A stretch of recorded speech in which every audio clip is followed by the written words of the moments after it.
How worried are you? Well, what we're doing is we've taken swift precautionary steps. We don't fully understand this new variant at all yet. It's got 50 mutations, roughly, of which 32 are in the spike protein, the bit that connects the key to our cells and infects us. So that is concerning, but it's still early days in terms of understanding how it actually reacts in terms of transmissibility, in terms of how dangerous it is. Therefore, let's let the scientists do their work, but we've taken some proportionate, measured steps to help slow down the spread and the seeding of that variant while they do their work. Hopefully, it won't be a huge concern, but we don't know. We've got to be precautionary in this. South African Medical Association, the chairman of that, saying the symptoms are very, very mild. Well, I did see that report, and I think that that doctor was talking about symptoms in predominantly younger people that they'd experienced it in. We don't know how it'll react in terms of older people or with the vaccine. So hopefully that is what we will see, not just in South Africa, but around the world. But we've just taken those precautionary steps while we seek to understand how it works. Is it about now when we think, you know what, we should have given them more of the vaccines for COVAX? We've only given 11% of what we promised. Well, if you look at South Africa, I think the president of South Africa or government officials have said there is no shortage of vaccines in South Africa, which is where we've seen this new variant originating from. The greater continent. But then if we're looking more broadly, and I think you and I spoke about this when last you interviewed me, we've pledged 100 million doses by next June. We've delivered, I think you're absolutely right, about 11% of that so far. We're on target to deliver just over a third of that, have delivered over a third of that by the end of this month. The speed of that? And then we will deliver the rest next year. I think that's a reasonable and swift rollout, and we're still, I think, the second biggest donor supplier of vaccines through the COVAX programme after the United States, I think. So can we do more, and do we need to ramp it up? Yes, but are we on target to deliver on that pledge? Yes, we are. OK, so let's talk about what's going on at home then. Give us an update this morning. How many cases have we got? So there are you'll have seen in the news overnight 3 confirmed cases. I'll be honest with you and your viewers, I would expect that to rise. We don't know by what speed or by what numbers, so therefore what we're doing is trying to slow it down, but we're clear we can't stop it, and we're trying to give ourselves the time to understand how it works and how it interacts with the vaccine. But that's why we're putting in place these sensible precautionary measures to help slow it down. You say slow it down, but the flights were coming in from South Africa. People were allowed to get off the plane, mingle with hundreds of other passengers coming from wherever, and then go home. We saw in Amsterdam, people were isolated on the aeroplanes and they had their checks before they were allowed off. Well, I would say I think we've moved, possibly globally, among, if not the fastest countries in the world. I think South Africa identified the genomic sequencing on Tuesday. On Thursday, even before this was designated as a variant of concern, which happened on Friday, I think, from WHO. On Thursday, we'd already set out, my boss, Sajid Javid, had set out very swift steps to tackle this, both in terms of borders, but also in terms of the plans around testing and PCRs. My point is, why did we let them get off the plane? I think we moved very swiftly. When people were returning or were in flight, they were met by health officials. We would expect them to travel to take that PCR test. And, of course, now we've got the 10 countries, I think it is, on the red list. We will be expecting people, before they travel, to have booked a quarantine hotel. So I think we moved very swiftly, proportionately but swiftly, and tackled what there always is, which is the moment you make an announcement like this, there are calls from people for you to delay it, to give people more time. There are others saying do it immediately. I think we've struck the right balance here in providing that response, but allowing people to get home. What about people who are in South Africa and other countries there, ready to come back, and now they have to pay £2,250 to stay in a hotel? Could be a family of 4. That's £10,000 that they don't have. What happens there? Well, I think I do appreciate that's extremely difficult for people who will have gone on holiday, gone to visit family, or gone for family events.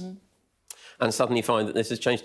Sadly, we've seen over the past year and a half, year and 3 quarters, this is the nature of this virus. We can never, with total predictability, guarantee when someone travels abroad that there won't be something of this sort. Now, we've managed to avoid that largely in recent months. I think the last new variant we saw was... South Africa only just came off the red list, didn't it? And yet some families now could be £10,000 in debt through no fault of their own. Absolutely. I'm afraid that's sadly, and I'm very sympathetic to that, but that's sadly the nature of this virus and what it does. You're right, it did come off the list. pre the identification of this new variant. We've always been clear that was a risk, the new variant. All credit to South Africa for its amazing genomic sequencing and testing programme that identified this new variant very swiftly. And they told the world, they were very open about that. And they've been exemplary in how they've done that. But sadly, until we understand it, we've got to take those precautionary measures. Penalised for being so open?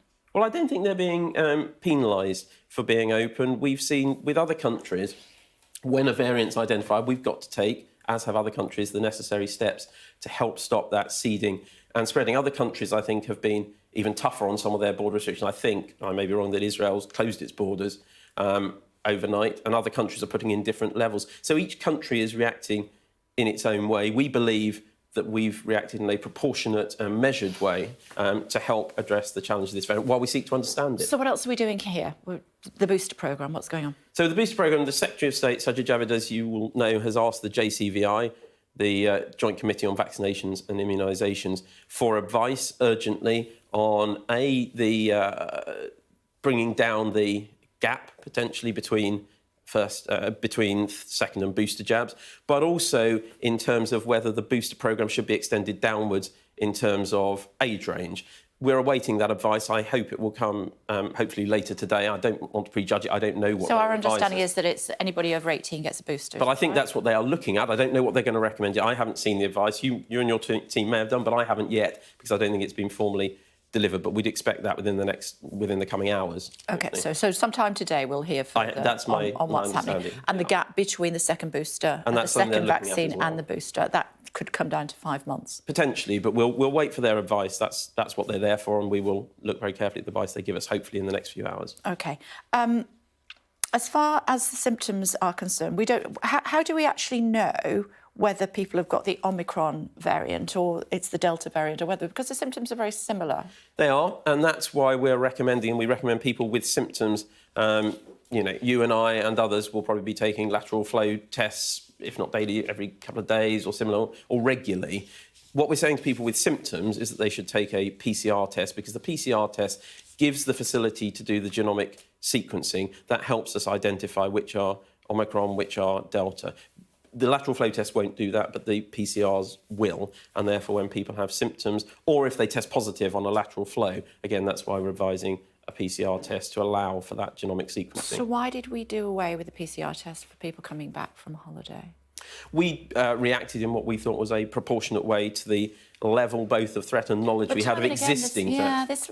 Time and again, this virus has shown us that we can't be complacent, which is exactly what you were saying. But we struck an appropriate balance there. We still had the surveillance programme, which allows us to genomically sequence through PCRs to understand whether new variants are coming through. And we have to strike a balance. It goes back to your point just now, Kay, again, about the price of things, the ability for people to go abroad on holiday. We think we've struck the right balance. But when a new variant comes along, we got that through genomic sequencing.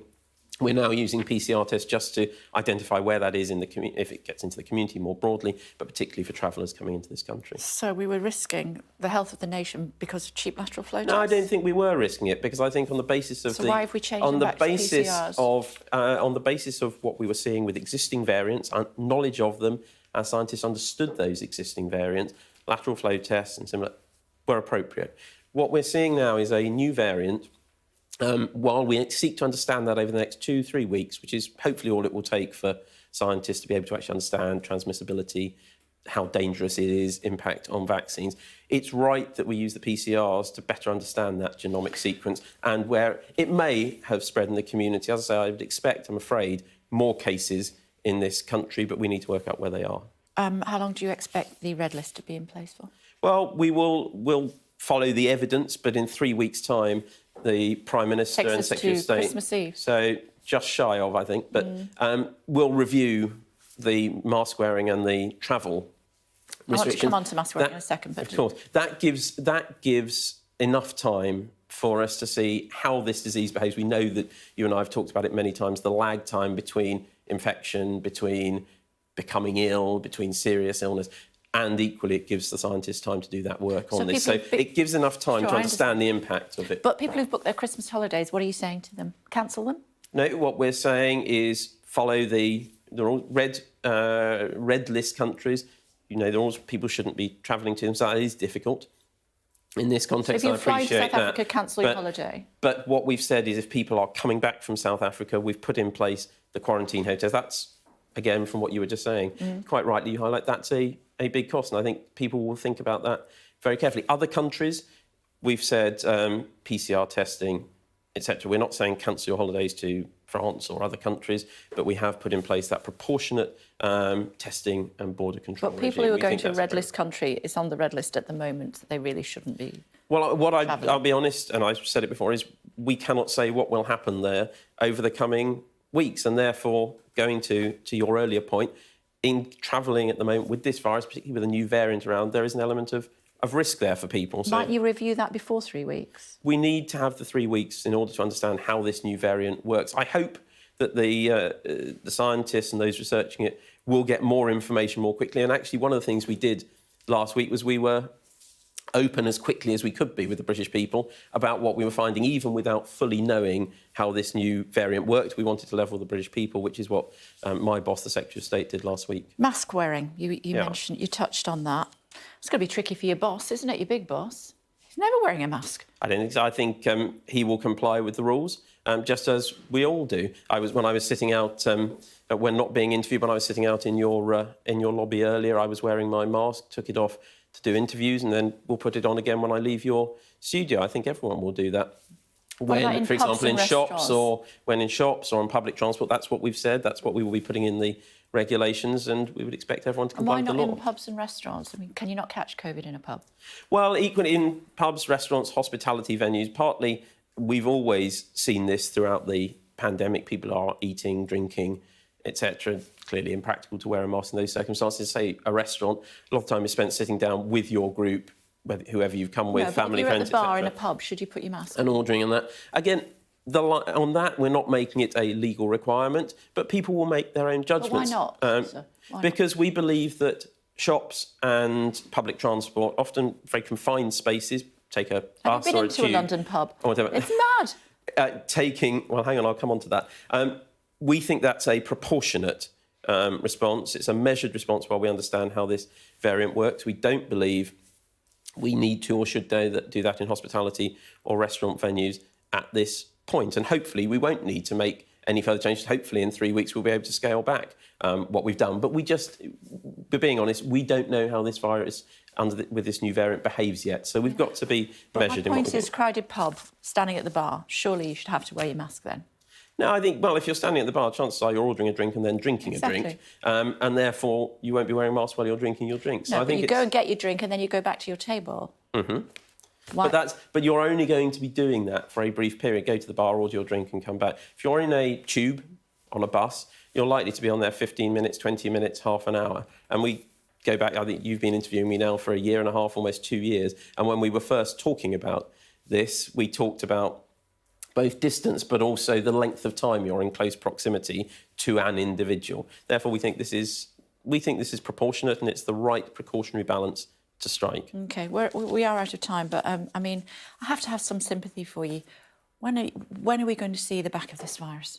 Well, I think the whole country wants to see the back of this virus. As Sajid Javid said, the pandemic isn't over yet, and we've seen that with this new variant. But we are in a hugely different place to where we were, as Chris Whitty said, with any of the previous new variants. That vaccination programme has made a huge difference in protecting our citizens, protecting our society and enabling us to open up. And the measures we're putting in place now, as I say, are proportionate, they're measured, while we understand how this works. So I think we've made huge strides forward, and I'm looking forward to a Christmas spent with family and friends. OK, and finally, could we possibly find ourselves in a position where you tighten the rules up even further within the next 3 weeks? It's not something I'm anticipating. Oh, I like to hear that. Good to talk to you. Thank you, Minister. Thanks, really appreciate it.